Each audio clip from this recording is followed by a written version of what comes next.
इस पर मज़ीद बात करेंगे।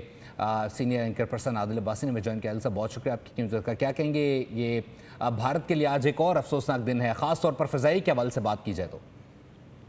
देखिए, अफसोसनाक भी है और एम्बैरसिंग भी है।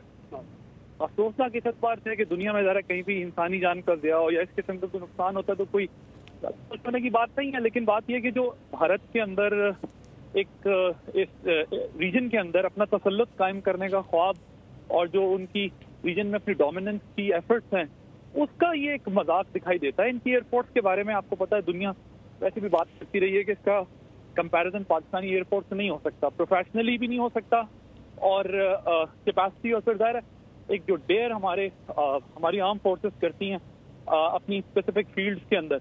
अब इनके आप देखिए, पहले जो जंग में इनको ज़ाहिर हकीमत उठानी पड़ी हिंदुस्तान को, पाकिस्तान ने इनके तैयारे गिराए, उसकी कई दफ़ा तस्दीक अमेरिकन प्रेसिडेंट करते हैं, उसके लिए आपको किसी और एंडोर्समेंट की भी जरूरत नहीं पड़ती या किसी इंटरनेशनल और एजेंसी की जो आपको बताए।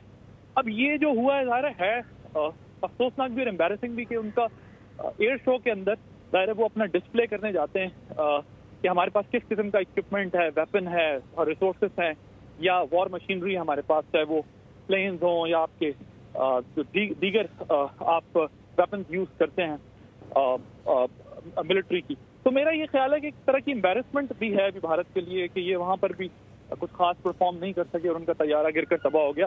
इससे देखिए, अगर आपको याद हो, हमारी एयरफोर्स ने बहुत डिसेंट तरीके से इसका रिस्पॉन्स किया था। उन्होंने कहा कि हम ये समझते हैं कि वहाँ भी प्रोफेशनल सोल्जर्स हैं, वहाँ पर भी प्रोफेशनल एयरफोर्स है, तो हम एक हद से ज़्यादा बात नहीं करना चाहते। लेकिन जो हमने उनका डैमेज किया है, it could have gone so far, we could have shot dozens of plane.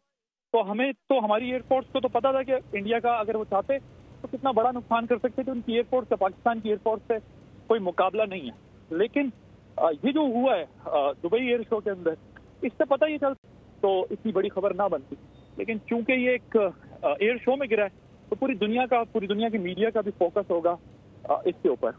बिल्कुल आदिल, जिस तरीके से आपने बात की, लेकिन 2015 से लेकर 2024 के दौरान 104 हादसात रिपोर्ट हुए और तमाम के तमाम जो हैं वो फौजी तैयारे थे। आप समझते हैं कि जब से मोदी ने सरकार संभाली है तब से जो प्रोफेशनलिज्म है वो ख़त्म होता हुआ दिखाई दे रहा है भारतीय मिलिट्री में, फ़ज़ाइया में, ख़ास तौर पर उनको इन तमाम तर मिलिट्री फोर्सेस को वो एक एजेंडे के तौर पर यूज़ करने लगे हैं, जिससे मोराल भी डाउन हुआ है, प्रोफेशनलिज्म भी कम हुई है?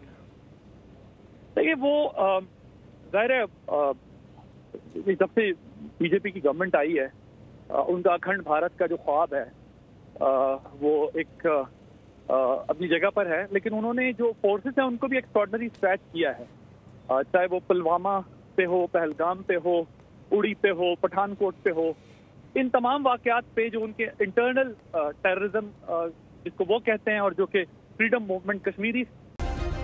सब्सक्राइब करें और बेल दबाएं ताकि कोई खबर रह न जाए।